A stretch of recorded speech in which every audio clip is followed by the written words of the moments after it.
Let's catch and cook a freshwater drum. These freshwater drums are also known as sheephead, but in the south, they're also known as Gaspergou. Such an interesting name. I'm going to clean, cook, and eat this fish today. The thing that I'm most interested in though are the stones that they have in their skull. It's right here or so. So I'm gonna try to find it and remove them. But first, check out my friend catching this fish. Oh, nice. Drum. Oh, very nice.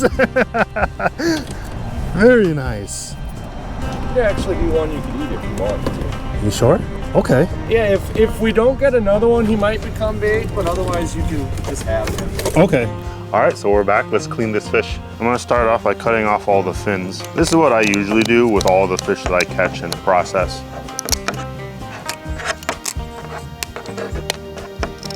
I just use a metal spoon like this to scale it. Start from the tail, just work your way up, just like this. Pretty simple.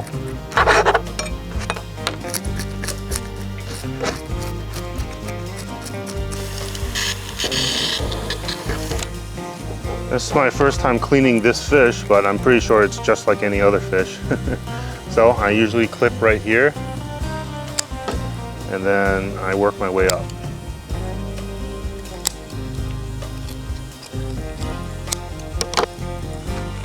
Like that. I usually grab a hold of everything, including the gills, and then I just kind of pull everything out. There you go, all in one piece. The swim bladder, just pop it and remove it. And on the inside right here, there's some blood. So I just break the membrane right here and I just scrape it. And I'll clean this out. So there you go, it's been cleaned and it's ready to eat basically, but we're gonna get into the head to get those stones. So right here on the head, there's this sort of crease or this line right here. You can see it. It's almost like a flap. Yeah, it looks like a flap or something, see? Because here's its gills, gill plate, and you can see it moving. So it's this piece right here. So you want to apparently cut in line with that, and then you'll see it in there. So I'm gonna go like this.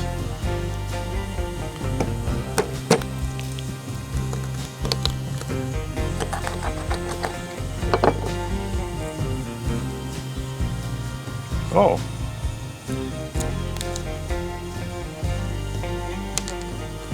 There you go. So one already fell out. It's this piece right here. So there's two of them. So here is the second one. That's where the brain is. So let's remove this one. Oh wow, that's really cool. Holy crap. Look at that. It has these bumps and stuff on it. See?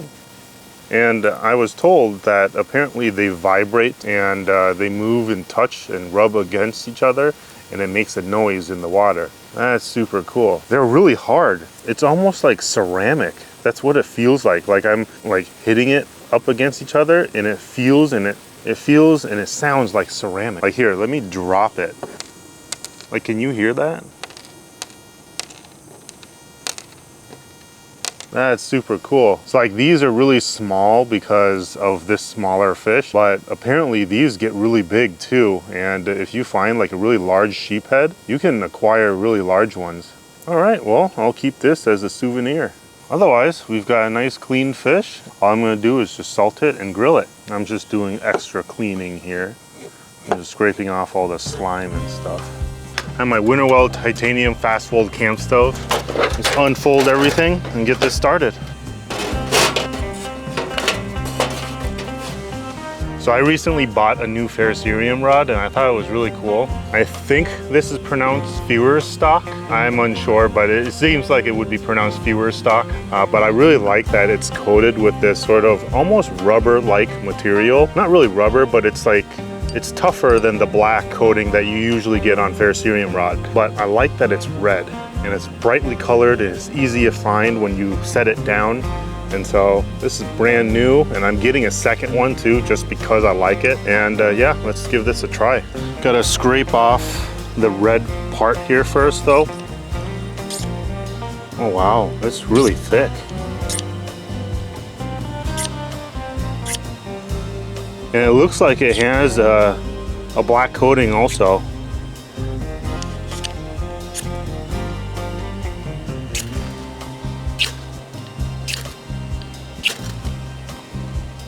Oh, yeah, it caught fire real quick. That was real nice. I like it. I like it a lot. So I'm gonna get this fire going real big. I'm gonna burn a lot of wood and get it down to coals. And once it's down to coals, I'm gonna put this grate back up and cook this fish. All right, we'll let this burn down. All right, it's burned down to mostly coals. There's a few flames left, but that's all right. Place this on top. So here's the fish. I've lightly salted it already, and I've been letting it sit for maybe about an hour or so in the fridge. I want to keep the skin intact, so I don't want to just place it on here and let it burn and stick to the grate here. So I'm gonna put like skewers in it. I'm just gonna cook it slightly over it. So I soaked these skewers in some water already. So I think what I'm gonna do, go like this. There you go. There you go. I had it like this, and so I'm just gonna cook over. Yeah, I might cook directly on the grate too if it doesn't end up sticking. So who knows? We'll see. All I need is to get it to cook. I'm pushing all the coals to one side, so it's not as hot on this side. There you go. I'm just gonna slow cook it because I feel like the meat is pretty delicate and I don't want the skin to break. Yeah, so I'm just adjusting my heat depending on where I place it. And I like this. Ooh, do you see that? The skin is like bubbling now. It's crisping up. That's a good sign. So I'm doing this correctly. Like, this is exactly what I want to happen. Because most of the time, whenever I'm cooking fish over this grill here, I'm burning it, and I'm not getting the skin that like I want. Cooking it low and slow like this is perfect. So I put the head on a stick like this. So we're gonna grill this too. Oh yeah, look at this. That's perfect. All right, so this looks done to me. Let's dig in. And here's the head. The head looks good too. There you go. Yep, all cooked. All right, let's make a sauce with a few ingredients. A squeeze of lemon, a little bit of light yandu, and throw in some Dano's hot chipotle. It's always low sodium and 0 calories and no sugar. Just like that. There you go. This is a juicy lemon. Look at that. All right, I'm gonna remove all the seeds. Perfect consistency. Ooh, that's so good. Yep, perfect. So we're gonna start this off with eating the head. So here's the sauce. Let's just dump it in and swish it around. Okay, so we're just gonna start off with the eyes.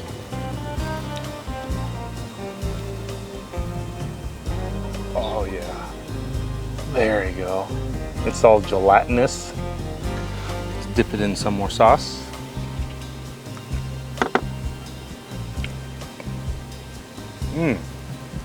Really good. It has this round, hard ball in the center though. I'm not sure if you eat that. Yeah, it has like a really weird powdery coating, almost like a small bone. It's weird, but the rest of it is good. Ooh, oh man, that's so good. Here's the second eye. Perfect. The brain. All right, now. The meat is really good. This piece right here is the top of its head, and it's just like fish skin and fat. That right there is just my Dano's sponsored video for TikTok. I'll still include it onto my YouTube video, but this is what I'm really after. All this is just salted and grilled. That's it, nothing else. I'm going to get a drink to kind of rinse my mouth off and kind of refresh my taste buds so that I can really enjoy this. So I got myself a Budweiser Chelada.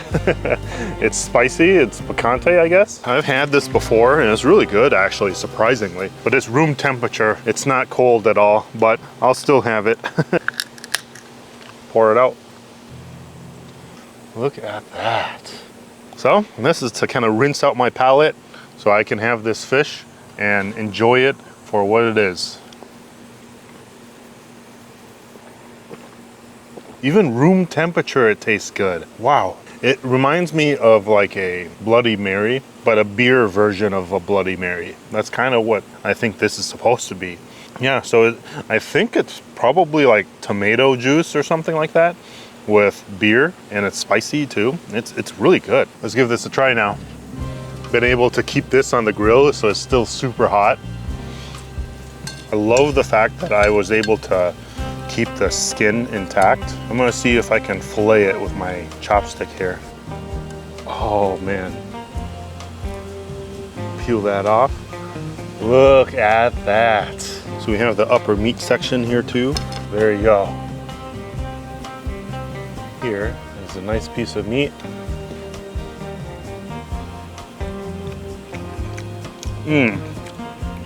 Oh my God. That is so good. It's a fantastic texture. It's firm and almost flaky also, but it's not too flaky. My God. Say with the skin on, because I salted it, right? It only soaks into the skin. It doesn't soak into the meat really. Let me see. Yeah, the meat is hardly even salty. It's the skin that's salty. And so when you eat the whole piece, like this, right, with the skin and the meat, it's so good. Because you get like the salty skin and like the flaky meat. What I did notice, and what I do notice about freshwater drum, is it's somewhat fishy. At least the skin is.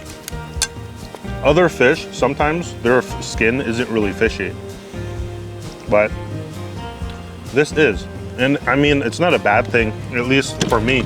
I grew up eating fish, and so fishiness is just part of what fish are, and I don't mind it. Because if you eat fish and you say that it tastes fishy, it's kind of weird, you know? Like, fish are supposed to be fishy because they're fish. But I totally understand when people say that though, because there are fish that don't taste like fish really. But yeah, there are some bones and stuff like that, and it's easy to pick out. See, this is my favorite way to enjoy fish. It's just really, really simple. All you do is just salt it, let it marinate for about an hour or so, and then grill it over some hot coals, low and slow until it's cooked. And so basically what you're doing is you're drying out the skin, right? And drying out the skin on the low heat, and so the skin won't stick to the grill and then tear. And so it stays intact, and then it'll trap all of the moisture and everything inside. And yeah, it turns out amazing. And so here are the bones. This is on this side here. And so the freshwater drum, it appears to have the type of bones that I would normally expect in a fish. Nothing unusual. So it'll have all these pin bones at the top here. Along its sort of like upper spine or upper part here. Same with the bottom. You can just remove them. Yeah, you can just remove them. See? You know, fold them out and just remove them. I usually like to eat around them too, because there's still a lot of skin and meat on those bones. But you don't need to bother with it. But a great way to utilize it would be to take it and then put it in a pot with water and boil it for a very long time until the bones are mushy, until they're edible. That way you can utilize the whole fish and you can pull out more nutrients and energy from the fish. All right, see? So the top here, have all the bones removed, and then near the tail here, there's going to be a large bone also. So right here, pull that off, and I usually just munch on some of the meat and skin here. This is a really cool looking bone though. Look at it. It's nice and pointy, and it's really hard, and it's nice. I might be able to use this as some sort of needle. I'll keep that. All right, so we have the bones at the top removed and the bone at the bottom here. Now just remove the spine. So it just comes right off like that. And there you go. And then you'll have ribs right here too. And so you can remove those individually. You'll be able to find them easily. And they just pull out. Just like that.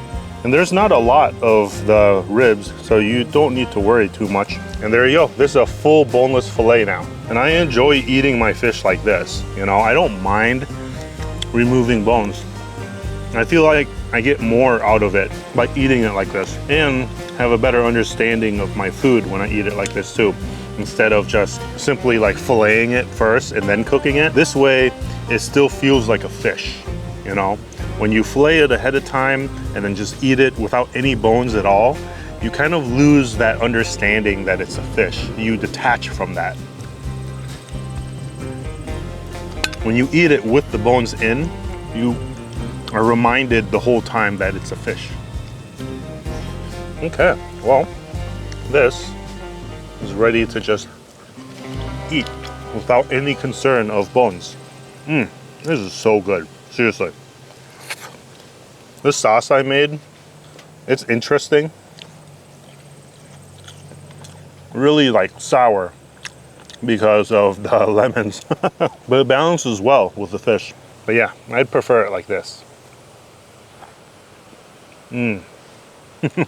Still a few bones there. And this part here, I on occasion eat also.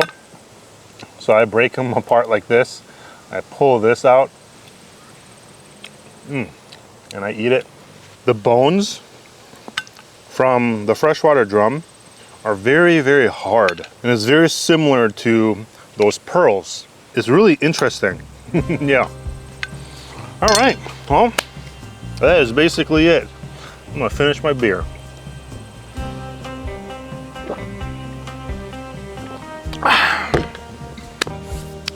Perfect. All right, well, that's it for today's video. I hope you enjoyed it. I really enjoyed eating this fish. Like, I want to catch new species of fish that I'm allowed to catch and keep and cook and eat it and give it a try. And I want to cook it just like this too, just with some salt, and then grill it like this, low and slow, and eat it more naturally, you know, without adding a bunch of stuff. This was a lot of fun, and I enjoyed going fishing with my buddy Eric. He's one of the few people that actually like calls me or texts me, messages me to ask me to go out and fish with him or do something, you know. And so I really appreciate him bringing me on his boat and kind of teaching me how to fish also. He was the one who kind of introduced all of this to me. And so he's been a great teacher because he teaches me how to do things like legally and properly, you know. Because when I first started, I didn't know anything, you know. I didn't know that you can't fish with 2 lines in the water, you know. Because one time I started fishing with 2 lines, and then he was like, "What are you doing?" And then I told him, he was like, "Oh, that's illegal, you can't do that." You know. And then later on I started, like, I read the booklet, you know, like the regulations in Minnesota, but some of the stuff when you first start fishing, you don't really understand it a whole lot, you know. And there's just so much information to know and remember. And so throughout the years here fishing with him, he's taught me a whole ton. And so I really appreciate him and his knowledge and everything. And it's been a lot of fun doing all of this. But yeah, like always, please smash that like button, consider subscribing, check out some of my merch on my Spreadshop, and I'll see you next time. All right, peace out.